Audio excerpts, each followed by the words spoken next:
I was an autistic kid.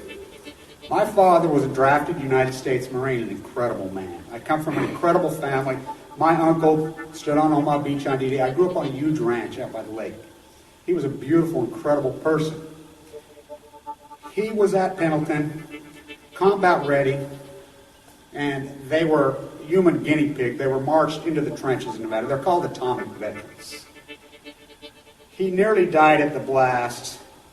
Between 1951 and 1968, we had 300 open-air tests. Well, as different scientists started to write about this, Wallace Stegner was at the University of Utah at the time. I got to know him. Edward Abbey was hanging around there. I got to know him. I got to know all these environmentalists, and I was an environmentalist, and it was a passionate, intense subject matter there. All nuclear fighters, all hands on deck, all hands on deck, all hands on deck. All nuclear fighters, all hands on deck, all hands on deck, all hands on deck. They're calling you a radical. Twingate, 311, whatever you want to call it. I call it Pacific genocide, whatever. It's fucking giant conspiratorial across all demographics. All nuclear fighters, all hands on deck, all hands on deck, all hands on deck. They'll be calling you a radical. All nuclear fighters, all hands on deck, all hands on deck, all hands on deck. Twingate, 311, whatever you want to call it. I call it Pacific genocide, whatever. It's fucking giant conspiratorial across all demographics. They'll be calling you a radical. May God have mercy on all of your souls. Nuclear power was evolving. We were promised, oh, this can't happen. It will never happen. We cannot have a meltdown. Well, good morning. This will be my final UCY TV broadcast.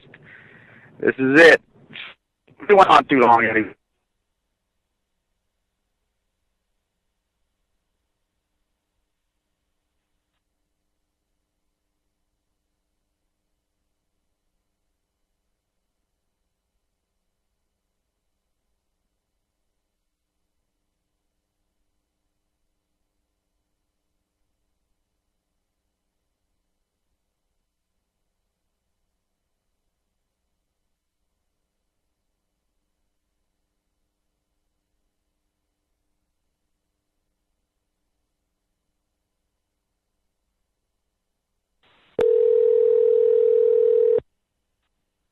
Lost you there. So, anyway, this will be the final broadcast of this. There's quite a few of them out there, and there's a lot of historic stuff out there. Remember, I was asked to do this, and Jules and Rat Chick had a really powerful show in the early days of Fukushima. Really powerful freaking show, and I would come on as a guest commentator. Now, as Fukushima happened, and even before Fukushima happened, I used to be very selective of interviews, whatnot, because I call them the panty painters. If you don't know what a panty painter is, a diaper painter is, and I'll explain this show so people can understand. Michelangelo's work, none of it is his work. None of it. They painted over all that. The radical intense as the purity of the American activist or activist is. The history is wrong. It's hardcore. Really hardcore. When you put in the French Revolution, you don't even know hardcore how.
Difficulties, huh?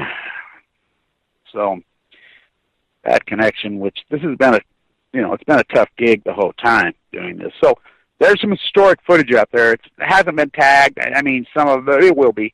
People can find it because my radio show went live from the USS Reagan versus TEPCO GE trial. Historic.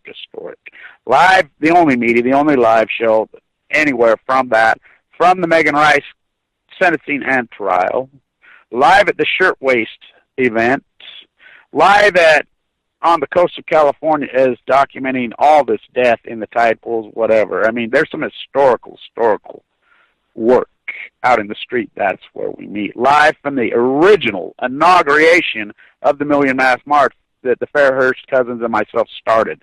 Now, you watch YouTube videos. I mean, I love it. These guys got YouTube sites now, official anonymous with an AdSense. They're not anonymous. You make no mistake about it. The contemporization of they're not anonymous. Not even close. Nothing to do with it.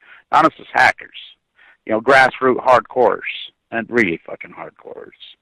You know, do I know them personally? Oh, yeah. And so I've been involved in this globalist pyramid movement my whole life. I am the grassrooter. Look, this evolved. I used to do tons of radio shows right after Fukushima. Some real good, Coast to Coast, Holden Berry, all these guys. I mean, I was a regular there, and I was radical, and I was fucking intense. Really radical and intense. I'm smart enough to know, especially at the YouTube dynamic. I did the work. The work's done. The fucking work's done. It's done.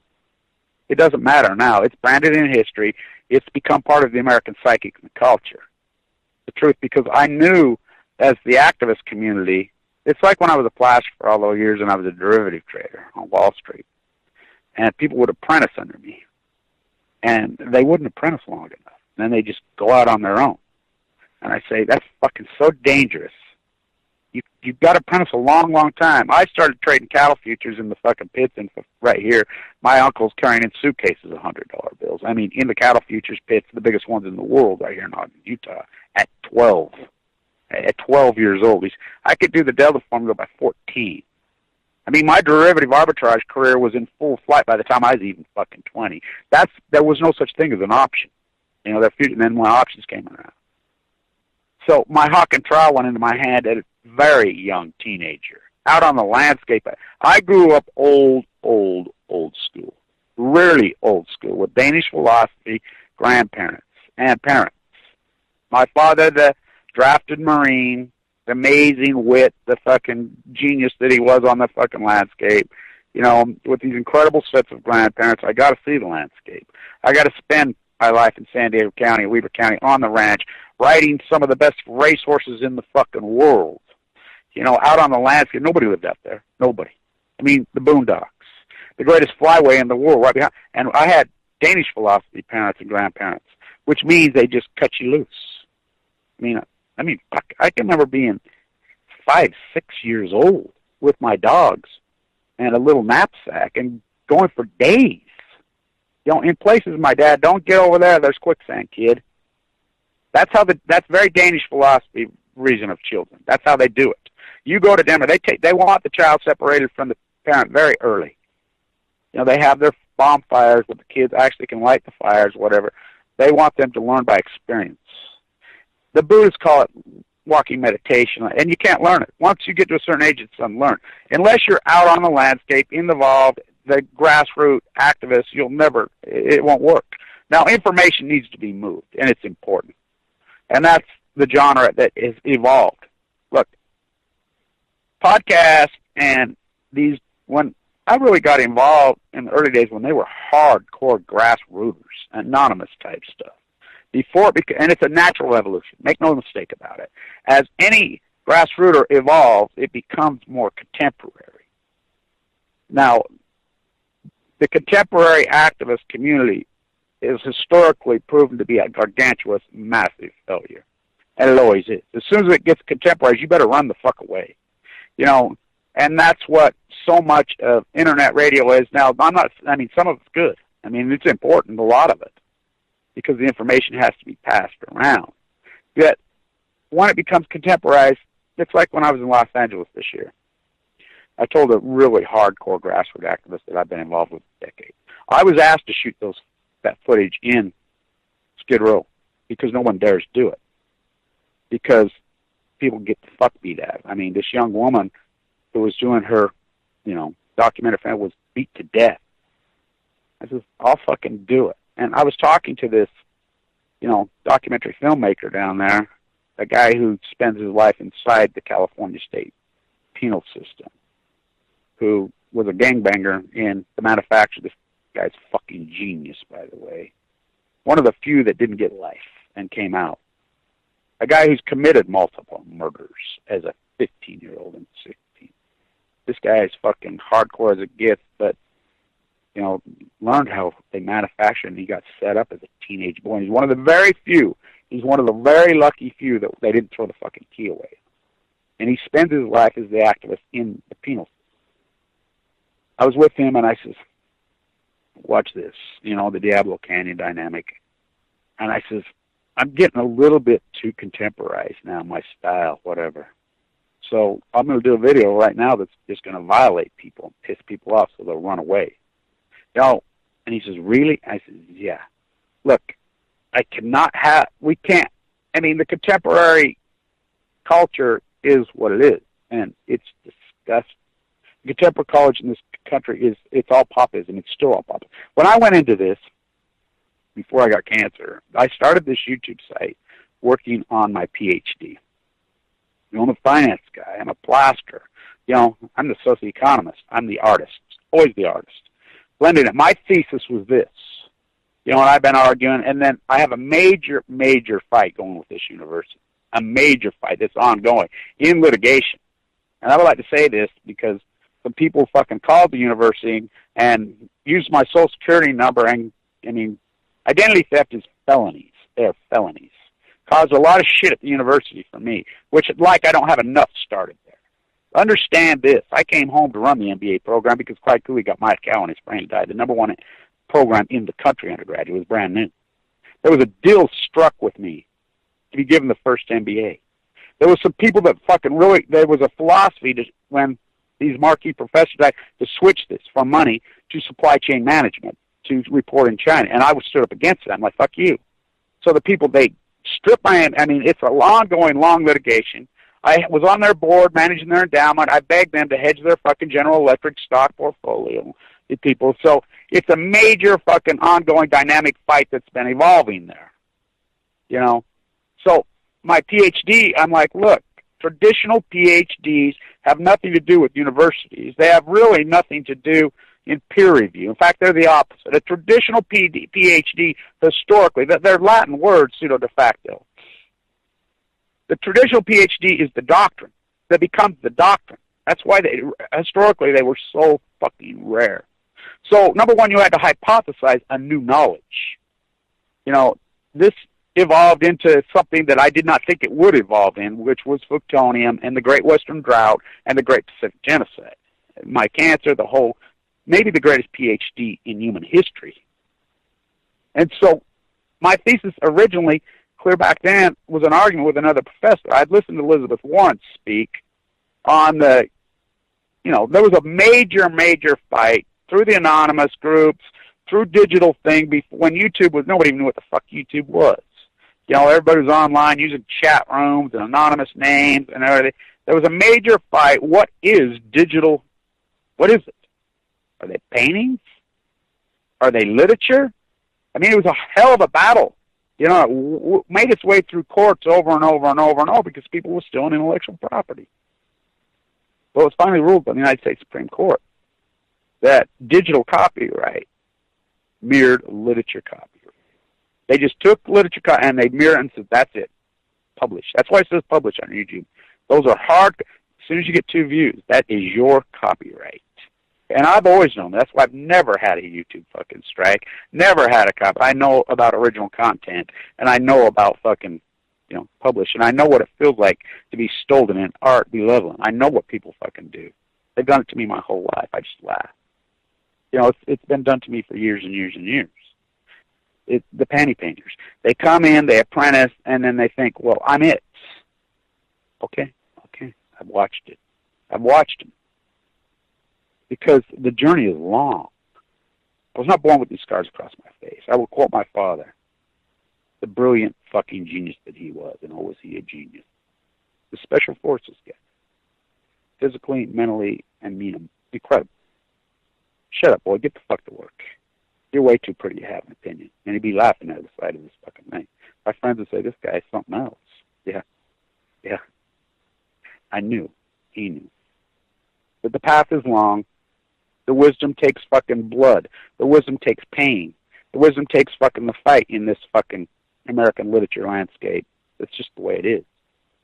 That's the truth and the reality of this fucking bloody place. This place is fucking hardcore. You go back into the American fucking cultural icons. You want to talk fucking radicals? Oh, God. You know, King George had fucking death warrants on. This fucking path is fucking so bloodied in reality. Let's go back to Brown, the original abolitionist. You know how many people he killed? Do you know how many? Do you know he was the number one when they hung him at fucking the fort? When, you know, here was the most popular fucking family of actors in the world snuck in, stand and watch him hanging. You know, think about Harry Beecher Stowe's freaking thing. I mean, think about all these iconic. You can dive into freaking, you know, Paul Revere, freaking Samuel Adams. These people were so radical. So you go back into the 60s. Abbie Hoffman. Oh, my God. Edward Abbey, who I knew personally. You ain't seen radical. You don't know. I can remember him standing right at the university and say, why don't you little fuckers do a fucking deed for flying, go blow up Hoover Dam. These are the fuckers right there. Get off your ass and go blow something up. Can you imagine doing that now in these days? These are the people that changed this world. So hardcore, so hardcore. You think about the French Revolution. Guillotine and 40 people a day in the fucking square. They round them all up, put them in the fucking prison, and then they just decide, hey, we're going to try it, and then they just go kill them. Same with the prison ships. I mean, this is the way it evolved in this country. Ugly, ugly, ugly, ugly. Blood, blood, blood. Hardcore, radical, fucking crazy. I know that. You know, I'm a peace activist, and I believe in peace. And it's like the thesis of Jesus. You know, I go back to that all the time. Doesn't matter if you believe in Christianity or not. It has nothing to do with it. I go back to that story. You don't think he was fucking radical? In that temple going at the bankers with a fucking whip, throwing them the fuck out. Oh, he was fucking intense, crazy radical. So crazy and radical that they fucking nailed him on a fucking cross. That's what they did. To be contemporized, you never, never, never, never. It doesn't work that way. My story's out. My thesis is out. I accomplished. I went into this, working on this second PhD, that the whole my hypothesis was this, that the United States of America, the great American experiment, as I used to call it, was the most ignorant, selfish populace of human beings in the history of mankind, and they will engulf them. And look, that's not commentary. I had to go prove it, which I proved it. That along the way, you know, we were leading up for the shirtwaist fire. Me and a lot of freaking really hardcore activists. And like I said, anonymous, all over the internet, please. Let's get fucking real. These guys that are putting out videos or whatever, they're not anonymous. They're no more fucking activists and anonymous than I'm a fucking astronaut. But it's become contemporized. Yeah, we started the Million Mass March. You know, there you go. There's another radio show. I mean, do you know how big that's gotten? Do you know what that's grown into? Because I told John Anthony at the time I disagreed with it doing on the 5th and open. You know, I said, DC's the right place, blah, blah, blah. You know, because I've been leading up my post-ignorance gig in Washington Square. You guys all knew. His cousins all knew. We were working together. We've been working together for a long time. You know, we have emails. So, but we need numbers. We need some wind. You know, we don't need billions, but we need a few million globally, which we accomplished that. Now, where they go from there, because it's like the Hamilton thesis. I've done this show live from Hamilton's grave, long before that play ever came out. I can sing and dance. What's a tariff? So the hypothesis was out there. Then I hypothesized when Fukushima happened. It's going to give you leukemia, it's going to give you leukemia, it's going to give you leukemia, it's going to give you leukemia in a radical way. I've been involved in the anti-nuclear movement since my very first memories. I've been fighting San Onofre since they built the fucking thing. You know, right there. This is nothing new for me, and everybody knows it down there. The old fucking activists, which they're all fucking dying, you know, and Gene Stone's one of the last ones. He's in poor health right now. You know, they just call me the last thing. I mean, I've been banging with them in battle. I'm a lifelong fucking battle with these fuckers. Same old Samo. I mean, these historic fights that I fought in New York City for fucking decades.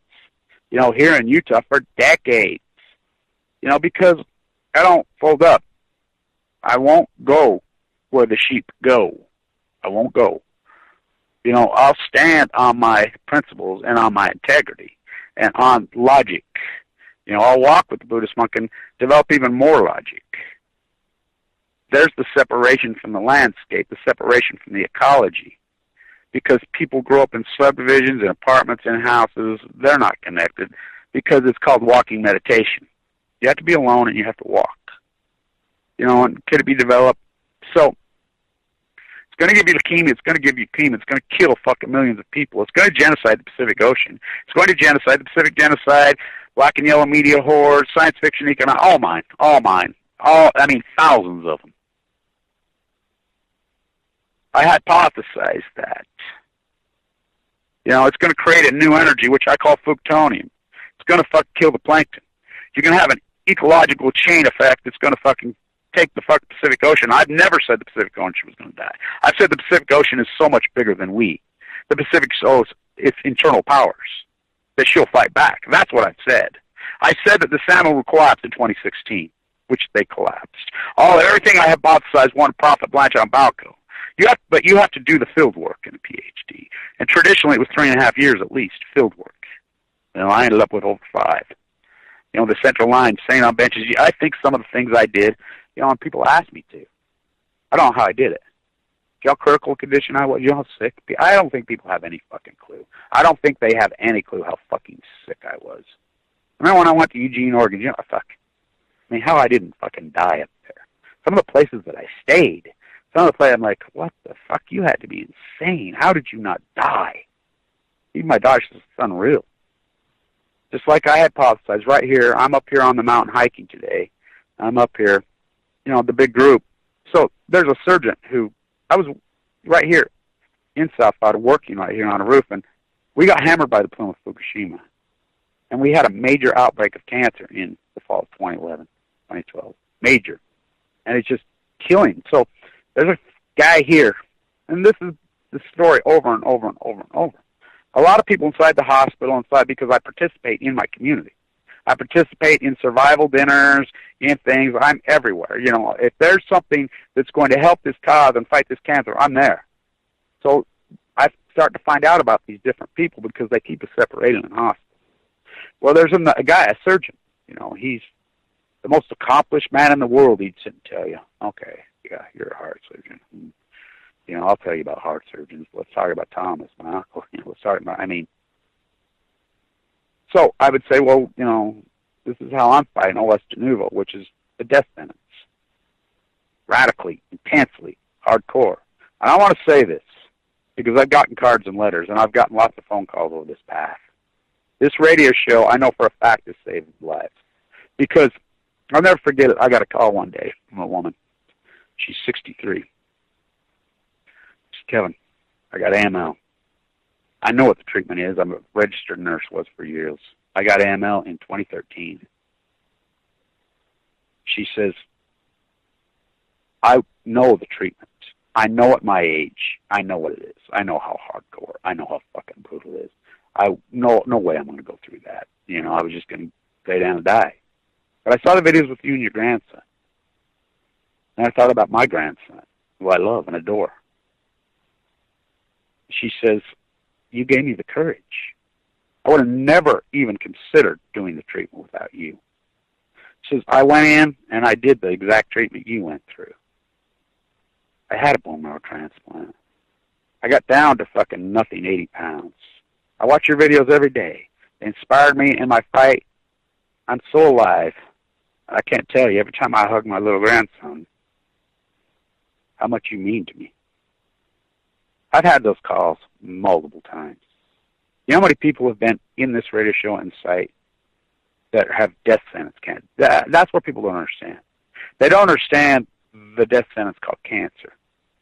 They think it's normalcy and I can just beat it. I can smoothly say, these cancers are fucking wicked from hell.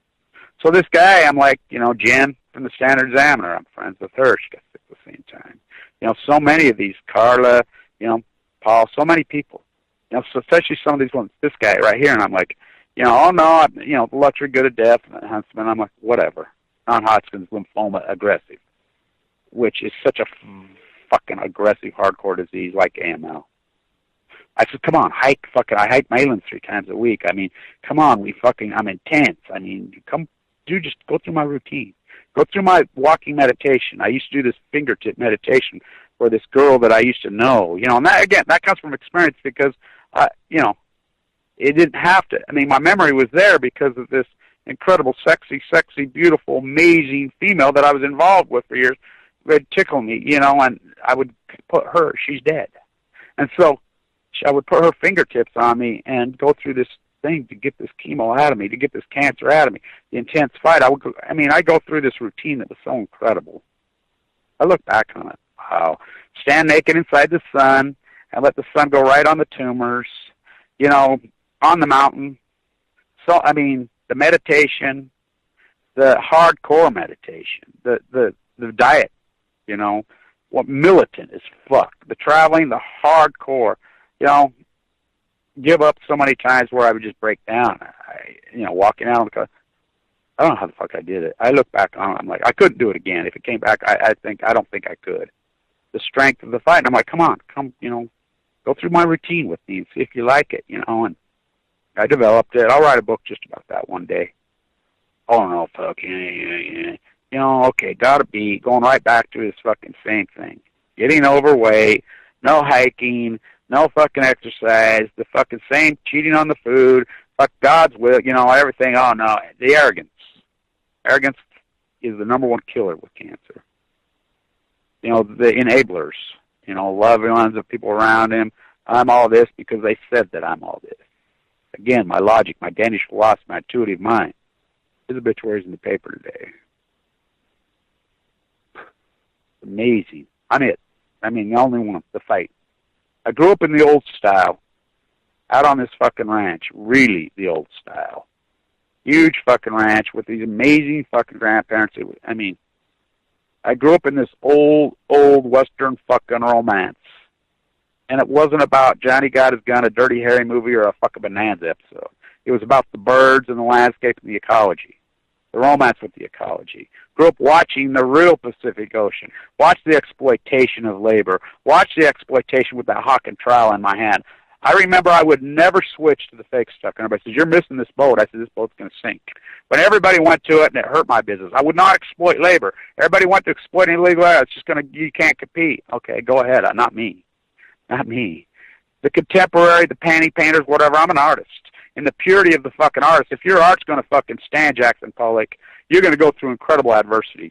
You're going to be laughed at. You're going to be fucked, joked at like they all were. Michelangelo lived to be 88.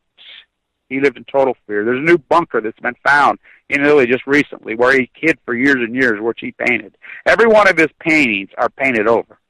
I've always wanted to take a building and redo them all. They're all painted over. They're called diaper painters. That's what we do.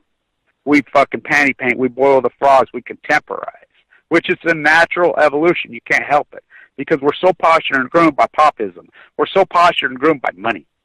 When money is the worst thing that can happen to us. Sure, we need a little bit of sums of money, enough to survive and get by because that becomes happiness. But we sure don't need hundreds of thousands of dollars and millions. In fact, that will kill you. That popism is a death sentence because it creates comfortability. It creates comfortability, and they believe that is the zenith of life. Fighting cancer, make them comfortable with the drugs. Well, that is the worst thing you can do. The enabler. They rally around, it's the worst thing that can happen. The best thing is get away from them, cut them fucking loose, and tell them, get the fuck out of bed. Come on, fuckhead.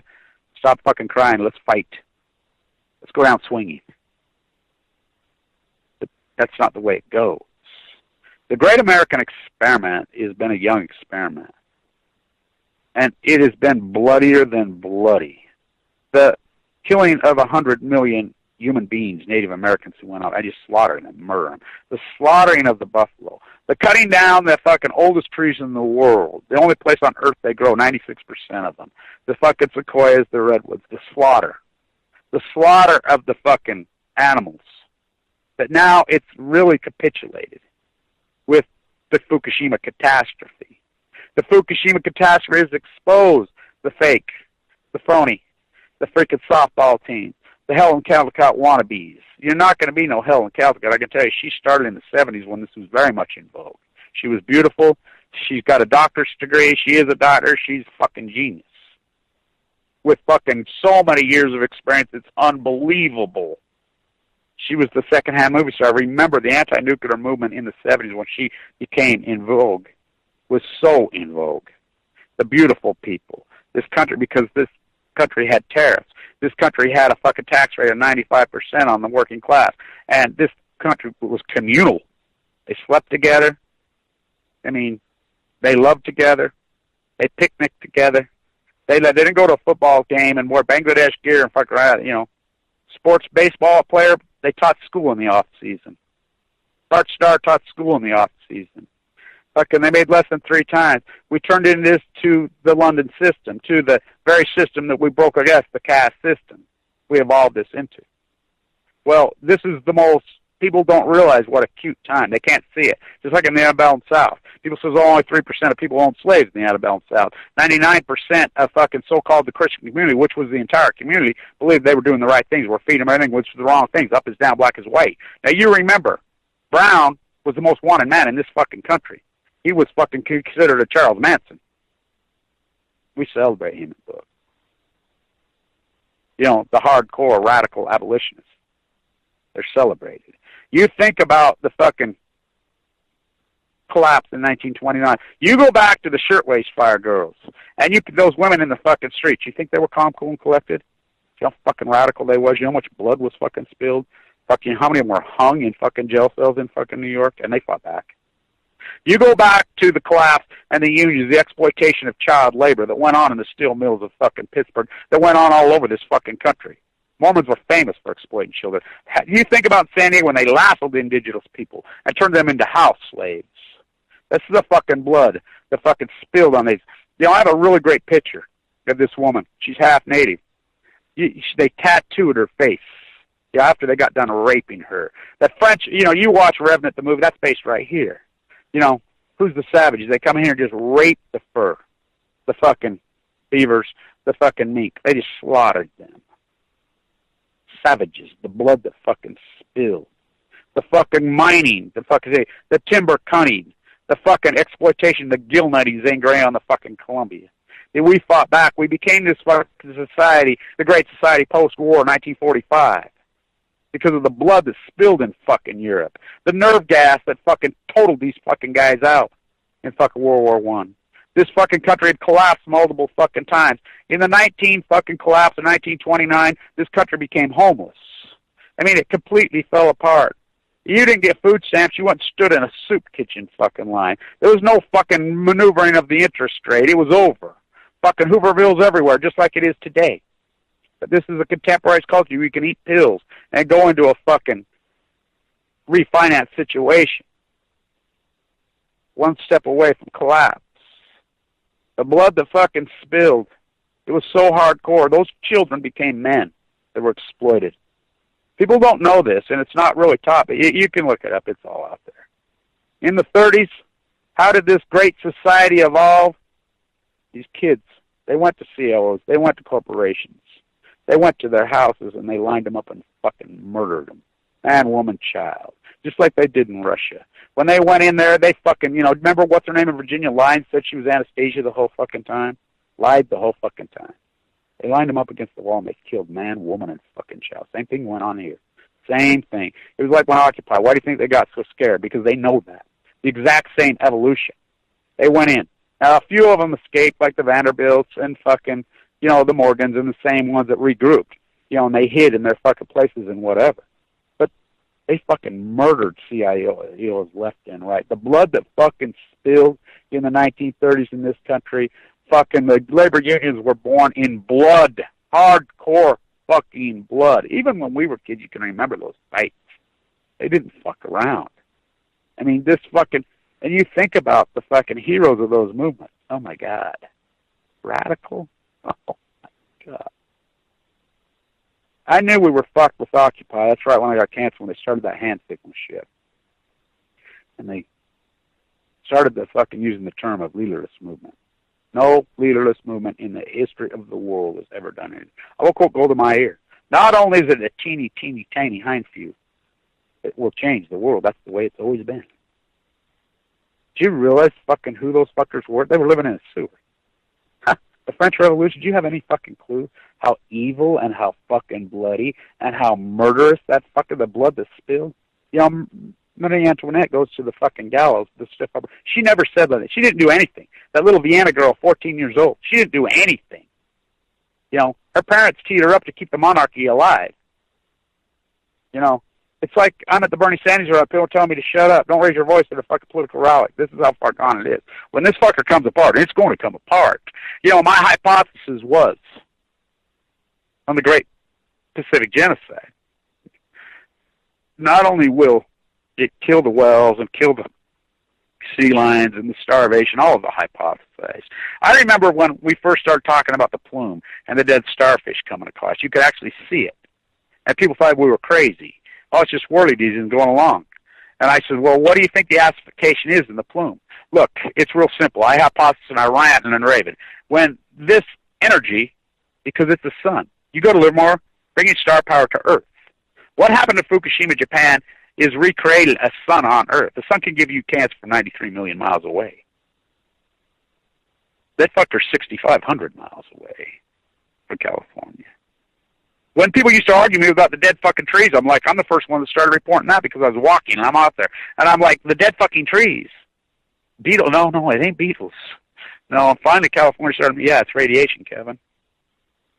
Pine fucking trees are very delicate on how much radiation they can take. Mine all died in my yard because the radiation got hot.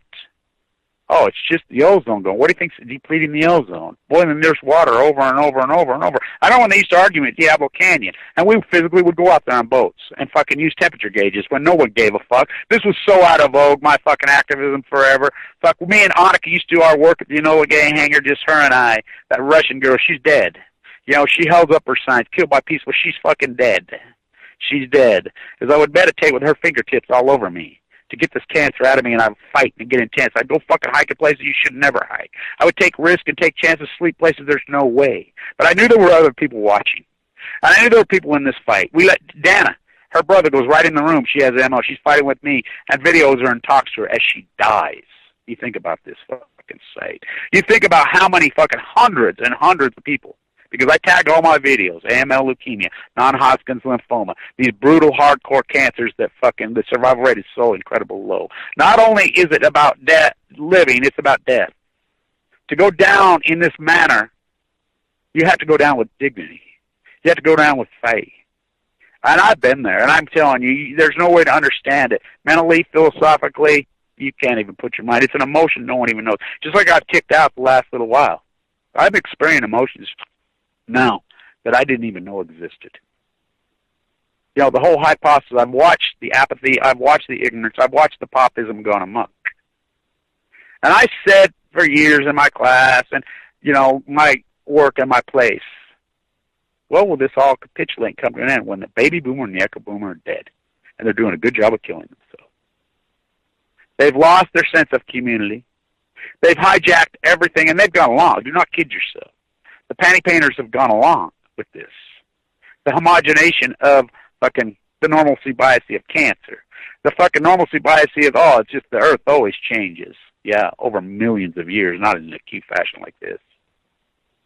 The Great Pacific Genocide, the greatest event in you, the greatest PhD. Sadly. These fuckers went into cover-up mode. I've had the transcript from the Situation Room. I knew what happened. You know, the USS Reagan, I've been all over since day one because I knew how big and how powerful it was. I knew it was our only hope. You know, I knew they were going down. I knew that the fucking, in 1992 when they got the revitrification live through Congress, I knew when Como fucking in New York fucking handed the bell out is the Custer's last stand. Is it too late? Yep. For so many and so many. that for our children and our grandchildren, you know, the evolution of the fight will change. You know, the fight with cancer will change. It will become much more dynamic. It will much more freaking credible. People like me, HIPAA laws will not hide cancer rates, will not hide fucking radiation rates. Gina McCarthy crashes fucking Radnet, then becomes head of the EPA. Barack Obama stands on the White House lawn and says everything's okay, and why he and the CEO of Westinghouse, General, go to Brazil and create the fucking cover-up. Hillary Clinton's emails, fucking, I've had them and I've been screaming them the whole time. But again, because it's uncontemporized, it's unpopular, because it's hardcore. The fucking, what's going on in Oregon right now, because I have grassrooters that are up there. They're all holding their fucking breath. They are fucking just, oh my God. You're talking extinction levels in southern Oregon on these historic salmon runs. Simon Salmon had 18 fish, 14 fish a day, 14. The Deschutes, they said, is dead. They've even come out. They'll even say there's no fucking bugs, there's no insects. What's that? It's plutonium. I can tell you right now that Ricketts was right. You know, that term's not that old of a term, ecology. He never had a degree, remember? The greatest marine biology in California history was not associated with a university, was he? You know, he did it on his own, the Sea of Cortez, but he had John Steinbeck. So I've got to be Doc Ricketts, John Steinbeck, producer, and everybody's going to throw in with me, and they're going to do this for me. No, they're not. And the small, teeny group that did support me, you know, we did our work. You know, and I look back on it, I don't know how the fuck I did it. I remember the doctors inside it, Dr. Mitchell, he's so fantastic, you know, and she would work with me. Kevin, you know, the bone marrow transplant is probably going to kill you. This cancer is so radical, you know, even them taking you was, you know, we took a big risk on you, even taking you, because nobody wanted to take you because they figured you'd die. But Fimbo overrode them. Vincent Hansen overrode them. They've known, you know, he knew you, your Danish philosophy mind, and he stuck with me. And he says, I believe in you. Brian Morris came along and went in my room and says, I believe in you. You know, and he says, anybody who would go do activism critical like this, in a mental state that was so heartbreaking, I got to tell you how fucking sad. I don't think people know the sorrow. When somebody walks in your whole life and says your life's just going to be cut down, and you know the stats. Hell, I'm a professor. I mean, I knew that most likely I'm going to die. And I'm like hurrying and rushing to try to get all this work done, reading my books, leaving them in rough draft, leaving my videos, just trying to shove everything out there before I die. Trying to accomplish and do everything that needed to be done. Because I knew, my dad told me, you know, and I knew that the wisdom wouldn't come till later in life. And by the time the wisdom got here and the ugly, bloody fucking path that I'd gone through in my career and my fucking life on the Western landscape, when it got here, then all of a sudden, when it's time for me to be the philosopher, to be the professor, to be the leader, to be the teacher, when that time comes, I'm dead. This cancer entered my body. But I fought with logic, I fought with reason, you know, and I've had a rule. If people ask me to do so, I remember for a long time I wouldn't do radio interviews because they were so insane, you know, and so I did one video one day, 2013. Okay, I'll quit turning them down. I've turned down so many fucking interviews from so many people, fucking mainstream media for years, because they just chop you and fuck you up. I said, okay, fuck it, bring it on, I'll do them all. I did 90 fucking interviews in 60 days with some of the most insane fucking people in the world. And they all knew it all. Every single person, you know, they were all experts talking about thorium reactors, salt reactors, whatever, because they'd watched the YouTube video because they're unwilling to do the work. They're unwilling to apprentice. I grew up in the old European style when you start apprenticing at a very young age. You know, very young age as the artist. I started apprenticing as the artist when I was fucking 10. I started fucking apprenticing as the plaster even before that in those sand pits. You know, I was the youngest licensed plasterer in the history of the state of this fucking thing. And back in those days, you didn't just go get a license. You had to be signed up by 3 people in the industry, and they were all multimillionaires, and they were powerhouses. Was I able to do that at 24 years old? I was licensed at 23, I think, because I started as a fucking kid. I mean, what I could do with a hawk trial by that age, they used to actually have a skill test. I remember the old-timers says, fuck, you got to carry on. I never seen anything like you. You know, that long blonde hair down my back, muscles all over me, those beautiful Utah and San Diego girls that I was sexually involved with, loving involved with, the mothers of my children, these fucking people, these places. Wow, what a lucky life I had that way, because I never bought into contemporary society. I freelanced all the time. Even when I was in Wall Street, I refused to work for a firm. I freelance contracts all the time. I hedged portfolios for the Lung Association because I grew up fucking with asthma, and I fucking used to do so much donation work. I've given myself in this community, and so I've always had a rule. If someone asks you to do, and it's the right thing, you do it, which I've always done. You can ask my children. You can ask people that fucking know me for years. I've always given myself, and I know that's a thankless still. I've always known that. No good deed goes unpunished. I was asked to do this radio show, and I did it. You know, I was too sick to do it for a long time, and I was probably too sick to be doing it anyway. But we did it, and it needs to come to an end because my style and my way has to be intense. You know, I have a YouTube site, and I'm glad that my YouTube viewership's gone way down, and I'm really quite happy about it because it's weeded out the fucking.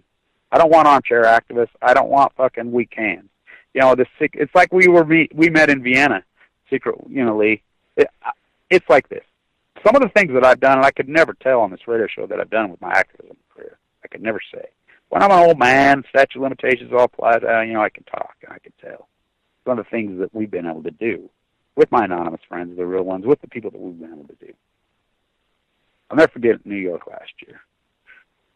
I'm sitting. I get a call, Kevin. I know you're in Fort Greene. Can you meet me at the place? Yeah. Where? The Irish Tavern right there on the corner where you'd like to go? Yeah. Can you meet me in the corner? Yeah.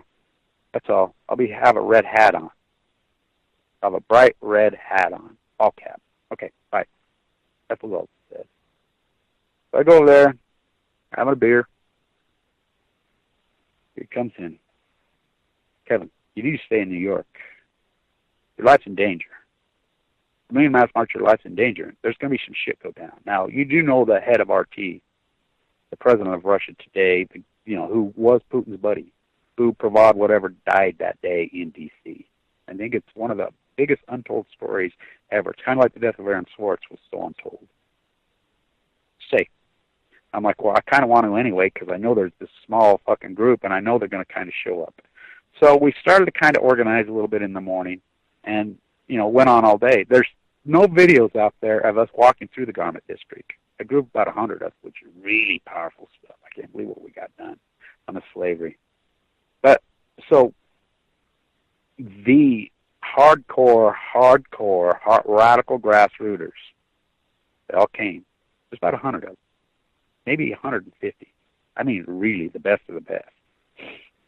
Iron Mike Tyson, fucking the activist, preacher, that fucker. Holy, you ain't seen radical. I mean, this guy. I'm here for one reason, Kev. First one, fuck you, I got your back.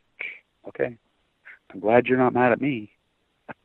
So, Vice is there. All these fucking media is there. Lots of media is there. Lots and lots of media, including the New York Times.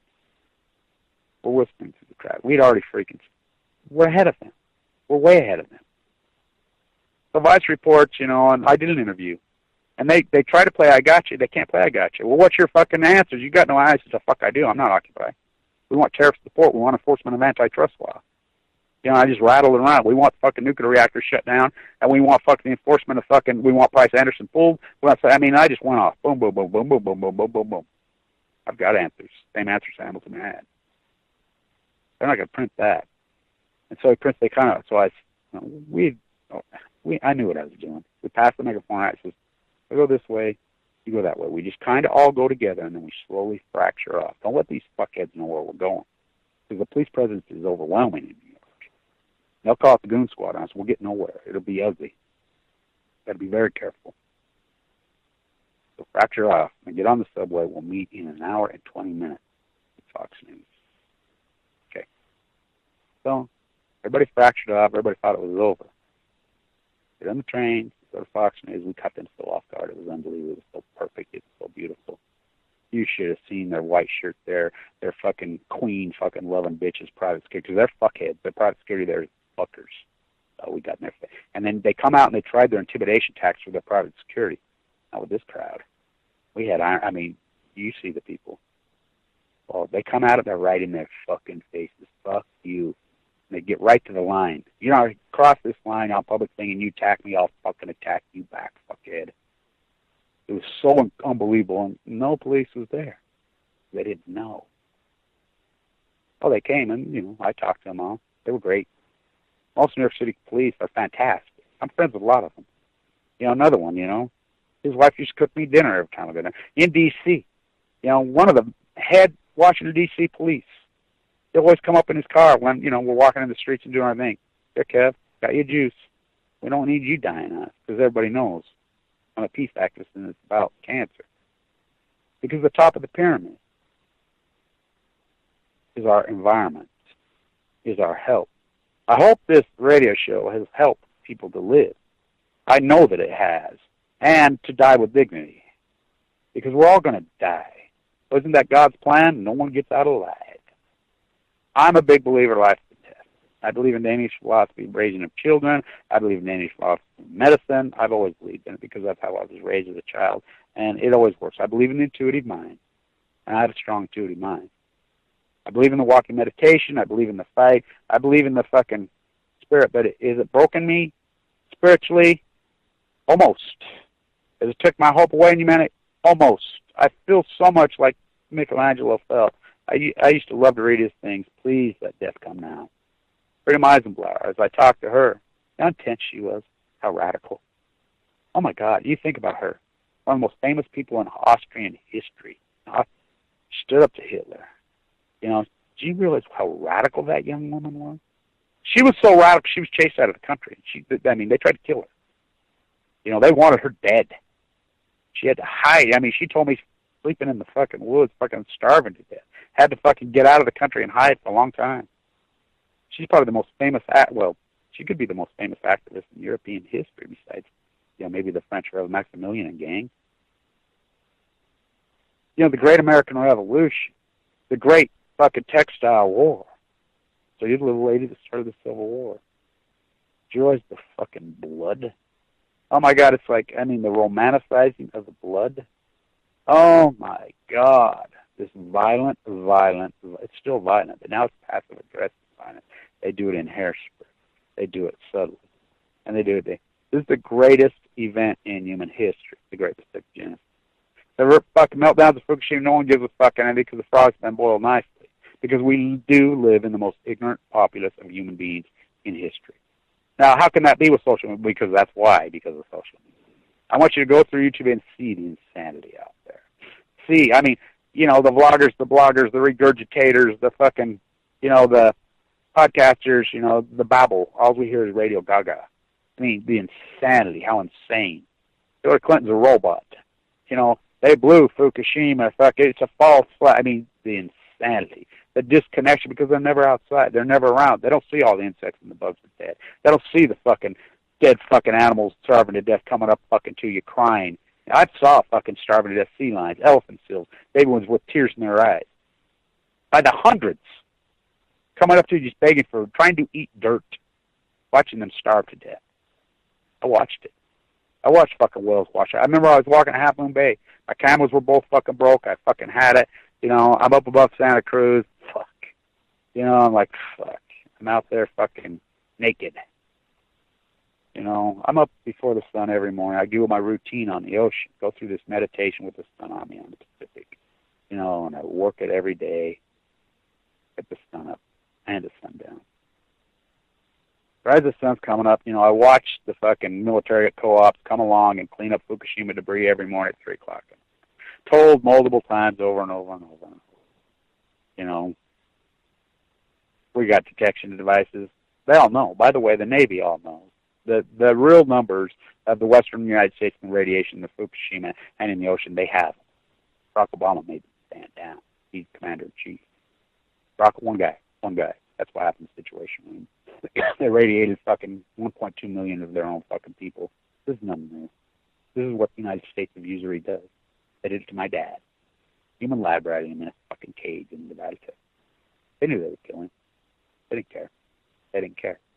Everybody wraps themselves up in the fucking flag. This has happened many times before in this country as far as the fucking flag wavers.